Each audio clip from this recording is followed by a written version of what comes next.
I'll invite you to put your hand out in front of you. And now, imagine smoke so thick you can't see your hand. Smoke used to make me think of campfires, sticky marshmallow s'mores, cocooning in a sleeping bag, and a sky full of stars. But a couple of summers ago, hiking near Banff, that all changed. Ash felt like it was fluttering up my nose. The smoke was so thick, I couldn't see my hand. The ecological crisis is dangerous to life on this planet. As a doctor, I know we need clean air, not air filled with smoke. We need water, which is rising in the oceans and scarce where we grow food. And we need shelter, but a hurricane could take that away in an instant. Why aren't we doing more about this? It's trauma. The magnitude of this problem has left us stuck in a trauma response. Let me explain. This is collective dissociation. We are all scared, and some of us aren't fully aware of it. So even though I am a family doctor, I studied trauma because I understand the impact on our physical and mental health. And now we are facing the climate emergency in our lifetime. And I'm scared too. I'm especially scared for my niece and nephew's future. And I know that the politicians and business leaders, the ones who aren't urgently responding to this, they care about their kids and grandchildren, of course. But they're somehow disconnected from the problem, and at this point, it's beyond denial. It's dissociation. The climate emergency isn't just an environmental issue, it's also a psychological one. So my region in Alberta has faced flooding and fires and extreme weather shifts. During the floods, I was asked to evacuate, and I remember being in my basement, looking at my camping gear, boxes of photos, and just feeling really helpless and overwhelmed. So I walked back up the stairs. And as a doctor, I work at a refugee clinic. Refugees arrive with nothing, and they arrive overwhelmed. So many of them are coming from a climate that doesn't support life. Farmers who live closest to the sun struggle to grow food. This problem isn't close to home. It's not on our doormat. It's inside a home that we all share. And the barrier is the fear and the denial has left us stuck in these trauma responses. So maybe we all need group therapy. How does trauma connect to climate? So trauma clinically is our body's response to a threatening event, and it's totally normal. The amygdalas in our brain, it's like a smoke detector scanning for danger. And once it finds smoke, like I was exposed to in Banff, even a toaster could set them off. And then it sends us down these pathways towards fight and flight or freeze. But we can't really run away from our problems in modern times, so we escape through avoidance. Maybe we drink a bit more wine, maybe we doom scroll Instagram.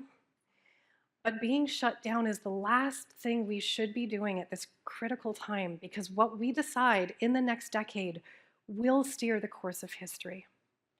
And the good news is these trauma pathways can be shifted, and we can do this for the climate emergency too. We can channel uncertainty into hope and hope into action. So if we're stuck in a trauma response, the opposite is mental flexibility. Flexibility forges new possibilities that the world could be safe. And we achieve this through neuroplasticity, or rewiring our brains. So you want to imagine a set of wires that are moving in the path towards danger. We have to unwind those and create new pathways towards hope and safety and connection. But all of this rewiring is really hard when we have this loud smoke alarm going off in our brain. And all of this smoke causes brain fog, which makes it hard to think clearly. Here's how to rewire. I use 3 stages of trauma therapy modeled on the work of Dr. Judith Herman, and those stages are noticing, shifting, and reconnecting. First is noticing. Are we safe right now? Most of us are. And we can enhance that feeling by noticing the bubbling sounds of a river or the smell of a pine forest. But we also have to notice the river when it's dry and the clear cuts. Because the more that we can acknowledge both the joy and the suffering, the better we get at handling reality. So I might notice I'm safe with my dog. Giggles are safe. Even just notice how the word giggle feels in your body. Next is shifting. We need to process big emotions to get into our calmer nervous system. And because climate is so connected to consumption, a lot of us might feel shame. So we know that the Western lifestyle is harming humans, animals, and land, especially the life that did not cause this crisis. And this is terribly sad. All of these emotions are normal. I feel a lot of grief and guilt about this. And sometimes it helps to notice those big emotions flow through, kind of like clouds in the sky. We can become observers instead of participants. But if an emotion gets stuck, there are both brain-based and body-based ways to shift. Humans have incredible self-healing mechanisms. Let's try one together. So putting your hand back out again, I'll invite you to look at the stage and take a long inhale. Look back at your hand for the exhale. At the stage with the inhale, imagine a tide going in and out. Back at your hand for the exhale. Inhale, imagine the sand between your toes. Exhale, feel the salt in the air. Notice your body. Did anything shift? We all need a personalized toolkit, and it might involve breath. So humming and singing, that actually regulates our nervous system. It might involve movement, going for a run, taking a yoga class, that helps release stored muscle tension.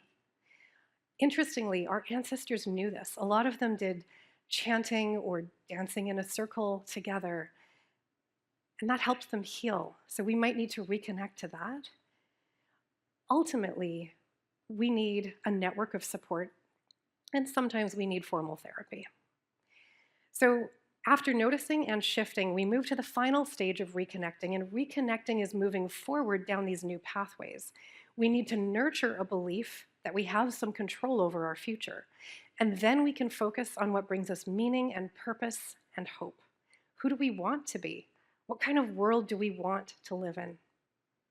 And we can work with others doing this. So a mutual aid project like neighborhood gardening, or banding together to create petitions for incentivizing behavior that is good for the planet and its people.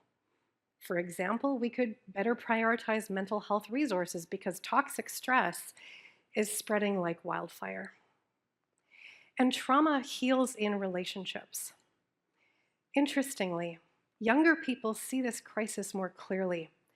75% of them surveyed felt their future was frightening. And this is already true for refugees and people living in the North. Imagine if we were to say to them, "I'm so sorry this has happened. You did not deserve it. I care about you, so we're going to make this better together."